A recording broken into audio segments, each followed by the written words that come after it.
Imagine a mystery that's been buried in the earth for 4,000 years. You are standing deep in the hills of Georgia, not the country, but the American South, and the air is just thick with humidity and, secrets. Picture this: an archaeologist, a man who has dedicated his entire life to uncovering the past, suddenly vanishes, without a trace. A respected professor's found, brutally murdered, and the only thing left behind is a series of strange, ancient codes that nobody seems to understand. You're looking at these symbols, trying to make sense of them, when the realization hits you.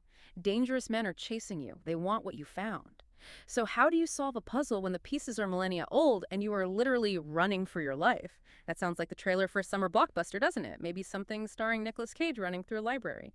But it is actually the setup for the book we are diving into today. And here is the promise. You aren't just going to hear a thrilling story today. We are going to use that story to dismantle the barriers to your English fluency. Welcome to Hello English. It's great to be here. And honestly, that intro, it really does capture the vibe. It's high stakes, it's fast, and that is exactly why we picked this book. Right, because usually when people think learning English with books, they think of, I don't know, Great Expectations, or maybe Jane Austen? Exactly. They think of dusty, dense literature. They think of spending 10 minutes trying to decipher a single page describing a drawing room. And look, there is a place for that, of course. But our mission today is different. We are looking at The Secret of the Stones by Ernest Dempsey. We want to show you, the listener, how to use a thriller, a genre built on speed, to enter a flow state in your learning. Flow state. I love that concept. It's about getting lost in the rhythm, right? Not overthinking it. Precisely. We're going to break this down into a few specific layers to help you get there. First, we're going to tackle what I call the gist method, which is basically the art of not panicking when you get lost in a paragraph. Okay, the art of not panicking. I think we can all use that. Then, we're going to extract some really high-value vocabulary from the book. I'm talking about words like ancient, clue, and secret. Words that sound simple on the surface but actually have some tricky rules attached to them if you want to sound natural. Exactly. We're also going to look at the curious versus interesting trap, which I know trips up about, I'd say, 80% of learners I work with. Oh, that's a big one. I hear that mistake all the time. And finally, we are going to talk about being a language detective, using context to solve problems, just like the hero of the book solves crimes. We have a massive stack of notes here, so let's get into it. Let's start with the source material itself. The book is The Secret of the Stones. The author is Ernest Dempsey. Now, I did a little digging on Dempsey. He isn't your typical literary fiction guy, is he? No, not at all. And that is his strength, I think. Dempsey hails from Chattanooga, Tennessee. He started publishing around 2010. And if you look at his bio and his interviews, he is completely unapologetic about what he loves. He is a massive fan of action, adventure, science fiction. He's a consumer of the genre. So he is writing the kind of stuff he likes to read. Exactly. And that enthusiasm just bleeds onto the page. When I was analyzing his style for this discussion, I saw comparisons popping up everywhere to some heavy hitters. People compare him to Dan Brown, the Da Vinci Code. The historical conspiracy thriller. Or Clive Cussler, that kind of high-octane adventure. Oh, I definitely got National Treasure vibes. You know that movie? Yeah. With Nicolas Cage again? Oh, 100%. National Treasure, Indiana Jones. It is that specific subgenre of the archaeological thriller. The recipe is usually the same. You take a historical fact, you twist it, you add a conspiracy, and you make people run around a lot. And usually a car chase or two. Always a car chase. It's practically a rule. Yeah. But here is the critical point for our listeners. Why are we talking about Ernest Dempsey and not, say, Shakespeare? I assume it is about the language itself, the accessibility. It is. Dempsey writes for enjoyment, not for academic analysis. We call this the low-pressure approach. If you look at his sentence structures, they are often short, they are punchy. Sean drew his gun, the car swerved, he saw the rock. It's very cinematic. Which means, as a learner, you aren't getting bogged down in subordinate clauses that go on for 3 lines. Right, you're not. And that ties into the psychology of reading thrillers. A thriller poses a single burning question to the reader. What happens next? That is the engine. That is the engine. And that engine is powerful enough to pull a learner through difficult vocabulary. If you were reading a philosophy book and you hit a word you don't know, you stop. You get bored. You might even put the book down. Yeah, you lose all your momentum. But if you are reading The Secret of the Stones and Sean Wyatt is driving 100 miles per hour on a mountain road and being shot at, and you hit a word you don't know, you skip it. Because you need to know if he survives. You can't stop now. You keep going. And that momentum creates flow. You stop translating every word and you start simulating the scene in your head. And that is where fluency actually lives. I think that is a perfect transition to our second segment. Let's talk about the story itself, but let's look at it through the lens of this GIST method you mentioned. The GIST method. This is the hill I will die on. You feel strongly about this. I do, because I see so many capable learners destroy their own confidence because they are perfectionists. They think, if I don't understand 100% of the words, I have failed. Which is paralyzed thinking. It's not realistic even in your native language. Totally. The gist means, do you follow the main thread? If you miss the color of the villain's tie, doesn't matter. If you miss that the villain has a bomb, you have a problem. Okay, so let's map out the gist of The Secret of the Stones. Who are the players here? Who are we following? Okay, let's look at our roster. Our protagonist is Sean Wyatt. He is the archetype of the action hero. He is a former government agent. Of course he is. So he has the tactical skills. He can fight, he can shoot. But he works for the IAA. The IA. The International Archaeological Agency. Which I am pretty sure isn't a real thing. In the world of fiction, it is very real. Yeah. And it's a clever narrative device. It gives Sean a legitimate reason to be looking at dusty rocks and fighting terrorists at the same time. He isn't just a brute. He is a guardian of history. Okay, so we have the muscle who likes history. Who else? Every hero needs a team. We need the brain. That is Tommy Schultz. He's the best friend, the sidekick. He's the guy who can actually read the ancient languages and understand the history. The exposition guy. Basically, yes. And then, completing the trinity, we have Allison Webster. The journalist. There is always a journalist or researcher. She serves two purposes. One, she asks the questions the audience wants to ask. And two, she provides a little bit of romantic tension with Sean. Standard procedure. So we have our team. What sets the world on fire? What is the inciting incident? It is brutal. It starts with a murder.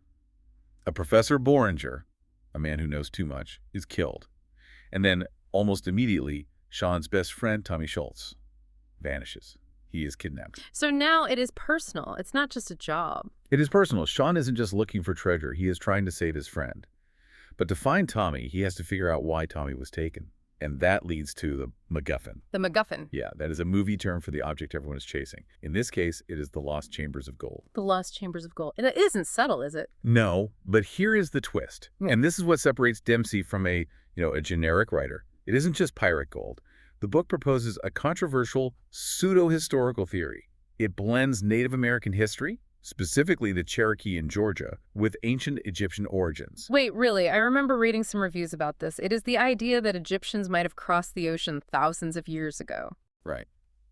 The theory in the book is that the Cherokee ancestors might have had contact with, or even descended from, ancient Egyptians, who built these secret gold chambers deep in the Georgia mountains. Now, just to be clear for our listeners, this is fiction. This is not accepted history. Pure fiction. Please do not cite this in your history thesis.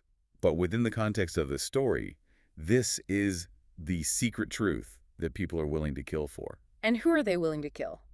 The bad guys. Of course. We have a mercenary named Ulrich. He is your classic antagonist. Yeah. Ruthless, efficient, and he wants the gold. He doesn't care about the history or the discovery. Right, he's just there for the money. Exactly. So you have this race. Sean wants the friend and the truth. Ulrich wants the gold. And they're both following the same trail of clues. So let's pause. We just threw a lot of plot details at the listener. Let's do a comprehension check. This is the GIST test. Right. If you are listening to this and you were thinking, wait, was the agency called the IAA or the CIA? Or did he say the gold was Cherokee or Apache? Just stop, breathe. It doesn't matter. What matters is the structure, the core idea. Exactly. Do you know who the good guy is? Sean. Do you know his friend is missing? Yes. Do you know there is a treasure map involving ancient stones? Yes. And do you know bad guys are shooting at them? If the answer to all of those is yes. And you have the gist. You are successfully following a novel in a second language. That is a massive win. You don't need the rest to enjoy the ride. And once you have that confidence, once you accept that good enough is actually perfect for fluency, you can start looking at the details. You can start zooming in on the language itself. Which brings us to the building blocks of that story, the vocabulary. Let's dive into segment 3. High value vocabulary. We aren't just picking random words here. We pick words that appear in the book but also have very specific uses and pitfalls in real life. Yeah. Let's start with a word that defines the whole genre. Ancient. Ancient, A-N-C-I-E-N-T. On the surface, this is easy. It means very old. It does. It comes from the Latin ante, which means before. So it implies something from a time long, long gone. The pyramids are ancient. The stones in the book are ancient. But here's where I hear students trip up constantly. They treat ancient like it is just a synonym for old, but they use it weirdly, like, my phone is ancient. Well, you can say that if you are being sarcastic or using hyperbole. Right, for effect. Yeah. My laptop is ancient. Hmm. But the real mistake I hear is the redundancy, the repetition. Redundancy. What do you mean? Yeah. Students saying, it is a very ancient old building. Ooh, yeah, ancient old. I've heard that. That is like saying wet water or cold ice. Ancient already includes the concept of very old. Is a strong adjective. You don't need to qualify it. So you just say the stones are ancient? Or it's an ancient tradition. That's it. Simple and clean. So rule number 1, don't stack your adjectives if you don't need to. Clean it up. Exactly. Let's look at our next word. This is crucial for any mystery. Clue. C-L-U-E, a clue. A clue is a piece of information that helps you solve a mystery or a problem. In the book, Sean Wyatt finds a clue near the stones. The professor sent coded clues before he died. It is the breadcrumb trail that leads to the solution. But again, we aren't usually chasing murderers in our daily lives. I hope not anyway. How do real people use this? We solve problems every day at work. Imagine you are in IT. You're trying to figure out why the server crashed. You might say, the error logs gave me a clue about what went wrong. It pointed you in the right direction. Or socially. If you are trying to guess what your partner wants for their birthday and they aren't telling you, you say, come on, give me a clue. Yes. Give me a clue. That is a perfect natural phrase. It's useful in almost any context where information is missing and you're trying to figure something out. Okay, next up, a word that feels very mysterious. Secret. S-E-C-R-E-T, something hidden or not known. In the story, it is the secret of the stones. This seems simple, but there's a very specific mistake, a collocation mistake, that I hear all the time. Oh, I know exactly which one you mean. I will open the secret. Yes, he opened the secret to me. It sounds almost poetic, doesn't it? It does, but it is wrong. Mm-hmm. In English, we don't treat secrets like boxes or doors. You don't open them. So what do we do with them? What are the correct verbs? Well, if you are the one hiding it, you keep a secret. Can you keep a secret? That is a huge test of friendship. Okay, so you keep a secret, and if you are telling someone... You tell a secret. Or, if you want to sound more dramatic or formal, you reveal a secret. Like the book reveals the secret of the stones. Exactly. Well, and if you are Sean Wyatt finding it for the first time, you discover or uncover the secret. Just please don't open it. got it. Keep it, tell it, reveal it, discover it. No opening. Let's hit the last word for this segment. Mystery. Mystery. A situation that is difficult to explain or understand. But here, I want to focus purely on pronunciation. Let's break it down. Because looking at the spelling, M-Y-S-T-E-R-Y, it looks like it should be mystery, the stress on the second syllable. Right. Mystery. But English is famous for not sounding like it is spelled. The stress is hard on the first syllable. Mystery. Mystery. It sounds like I missed the bus. Mystery. So it is a total mystery. The book is a mystery thriller. Getting that stress right is one of those small things that instantly makes you sound more fluent. I love that. Pronunciation is power. Okay, we have the words. Now let's talk about how to glue them together. Let's move to segment 4, natural English expressions and grammar. We are going to look at some storytelling phrases.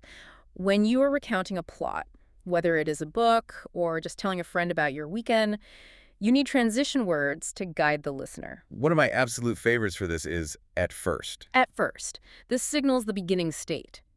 But crucially, it also signals that things are going to change. If you say, at first, the listener knows a but is coming. So in the context of the book, at first the stones seem normal. Right. Implicitly, we know. But later, we realize they are a map. You're setting up a contrast. How about in real life? At first, I didn't like sushi, but now I love it. It's a great way to describe a journey or a change of mind. And you can connect this to in the end, right? As a way to bookend the story. Yes. At first, English was terrifying. In the end, it became my favorite hobby. It shows a complete transformation. I like that arc. Here is another heavy hitter for storytelling. It turns out. Oh, this is essential. It turns out is used to describe surprising discovery or the final result of a confusing situation. It's like a mini reveal. So it turns out the stones hide a secret. Exactly. It implies you didn't know before that it was a surprise in real life. I was worried about the meeting, but it turns out my boss just wanted to give me a raise. That is the best kind of turns out. It is. Now, a quick warning. I often hear learners confuse turns out with turns on. Oh, yeah. It turns on the secret. No. You turn on a light, you turn on a computer. A situation or a fact turns out a certain way. Got it. And one more phrase that acts as a directive, a way to guide attention. Pay attention to. This is used when pointing out important details. In the book, Sean has to pay attention to the symbols on the map. It's about focus.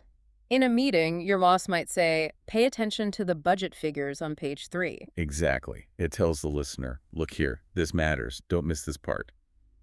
Now, let's switch gears slightly to grammar. I know, grammar isn't as exciting as car chases. It's the skeleton that holds the story together. That's a good way to put it. Since we are talking about a narrative, a story, we have to talk about the past tense. It is unavoidable.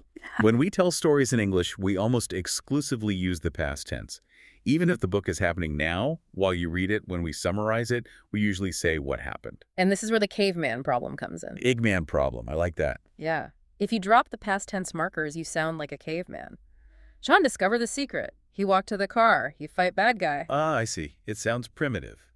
It lacks time. There's no sense of when it happened. Exactly. So let's simulate a correction. I'm going to be the learner. I say, Sean discovered the secret. What's the fix? The fix is simple. I would say, Sean discovered the secret. You need that ed ending. It is a regular verb. Discover becomes discovered. Okay, another one. What about he find a clue? He found a clue. That is an irregular verb. Find becomes found. There's no ed rule here. You just have to know it. Listeners, this is so crucial. When you are listening to a story, train your ear to catch those ed sounds. They can be very soft, discovered, looked at, but they are the heartbeat of the sentence. Without them, the listener doesn't know when the action is happening. It's confusing. Let's do one more grammar spotlight. The bane of every learner's existence. Articles. A, an, and this. It is tough. There's so many rules. But let's look at it through the lens of the story. Okay, a learner might say, he found secret in stones. It sounds robotic. He found secret in stones. It needs glue. The correct version is, he found a secret in the stones. Let's break that down. Why the stones? Because in the context of the story, we know which stones we are talking about. They're the specific stones in the title. The stones in Georgia that the whole plot revolves around. They are specific and known to the listener. And why a secret? Why not the secret? Because at that moment, it is new information. It is one secret out of potentially many. He found a secret. Once we know what the secret is, we can start calling it the secret. He found a secret in the stones. It just flows so much better. It gives the sentence rhythm and clarity. Okay, let's move to segment 5. We are calling this Common Learner Pitfalls. And this one comes directly from the learning guide because it is such a frequent mistake. The battle between curious and interesting. Oh, this is a classic. I see this in emails. I hear it in meetings. I hear it everywhere. It's probably one of the top 5 most common word choice errors. So what is the rule?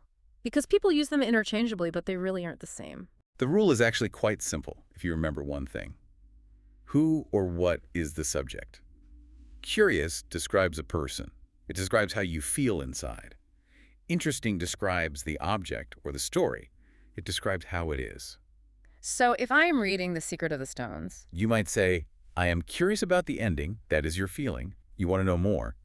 But you would say, the book is interesting. That is the quality of the book. so the mistake would be, The mistake is saying, I am interesting about the stones. which technically means that you yourself are a fascinating person when you are near stones. Right. If you say, I am interesting, you are basically bragging. You're saying, hey, look at me. I'm a cool and fascinating person. I mean, maybe you are interesting, but that's probably not what you meant to say in that context. Exactly. If you mean you want to know more, you must say, I am curious. The feeling is inside you. And this connects to the book, doesn't it? Because curiosity is a huge theme. It's the engine for the hero. It is the driving force. Sean Wyatt isn't just doing this for money or because it's his job. He has a drive to know the truth. He is curious. That curiosity pushes him to solve the puzzle, to risk his life. Be curious, not just interesting. I love that as a mantra for learners. Let's move to segment 6, listening skills and context clues. We talked about Sean Wyatt being a detective, but the listener's a detective too. This is my favorite metaphor for language learning. When you are listening to English, especially a fast-paced story, you are Sean Wyatt. He is looking for clues in the rocks. You are looking for clues in the sentences. We call these context clues. Right. Let's say you were listening to the audiobook and you hear this sentence. The mercenary fired his weapon. Okay. Let's assume the listener knows weapon and fired, but mercenary, that's a more advanced word. Maybe they have never heard that word. Do you stop? Do you pause and open Google Translate? No, that breaks the flow. You lose the story. Exactly. You use your detective skills. You know, fired weapon. Who fires weapons in a thriller? Bad guys, soldiers, police, maybe spies, someone involved in conflict. Exactly. So you can guess. A mercenary is probably a type of soldier or a bad guy who gets paid to fight. And you are right. That is exactly what it is. You guessed the meaning from the context. And that is how natives learn, too. We don't know every word when we are kids. We guess based on the situation, the other words around it. Precisely. You build the meaning from the edges inward. You don't need a dictionary for every single unknown word.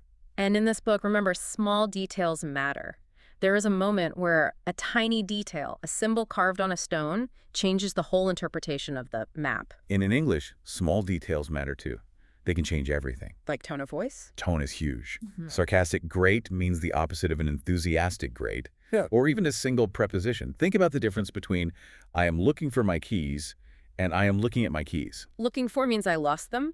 Looking at means I see them right now. Totally different meanings. One small word changes the reality of the situation. So the advice here is, don't just translate the big words in your head. Listen for the emotion. Listen for the flow.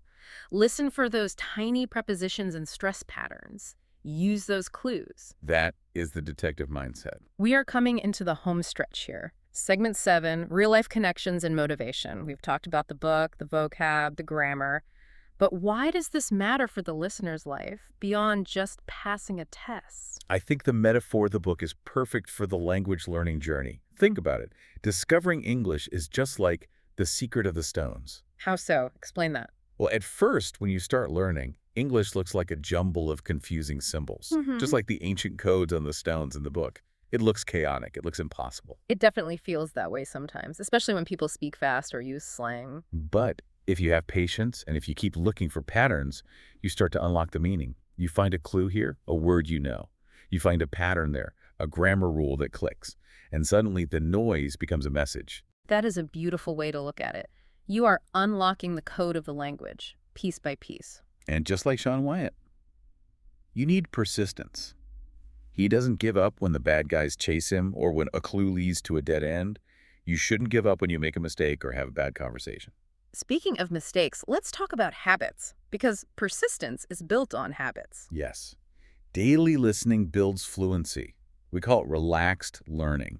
You don't need to stress. You don't need to study with a red pen and a notebook every single time. Sometimes just putting on a podcast like this or listening to an audiobook and enjoying the story is the study method. That is reassuring. Confidence is key, and you don't build confidence by constantly correcting yourself. It is. Listeners, remember, making mistakes, like forgetting the past tense or mixing up a and the is normal. It is part of the process. Even Sean Wyatt misses a clue sometimes. But he keeps going. He keeps going. That's the whole point. All right, let's wrap this up. We have covered a lot of ground today. We certainly have. We took a deep dive into the secret of the stones. Yeah. We met Sean Wyatt and the dangerous world of ancient mysteries. We learned that understanding the gist is more important than knowing every single word. We learned ancient, clue, secret, and the right way to pronounce mystery. We fixed the curious versus interesting mistake. For good, I hope. And we talked about being a language detective using context clues. And hopefully we convinced you that thrillers are a great way to learn English without feeling like you're studying. Definitely. I want to leave you with a final thought. The book's premise is fascinating. It suggests that history isn't always what we think it is. The history books might be wrong. It challenges the accepted rules, the official story. Exactly. So here's a question for you, the listener. In your own language learning, what rules have you learned that might actually be different in real life? Are there things textbooks told you that real speakers don't actually do or say? That is a great provocation. Language is alive, just like history. It changes. It's not set in stone.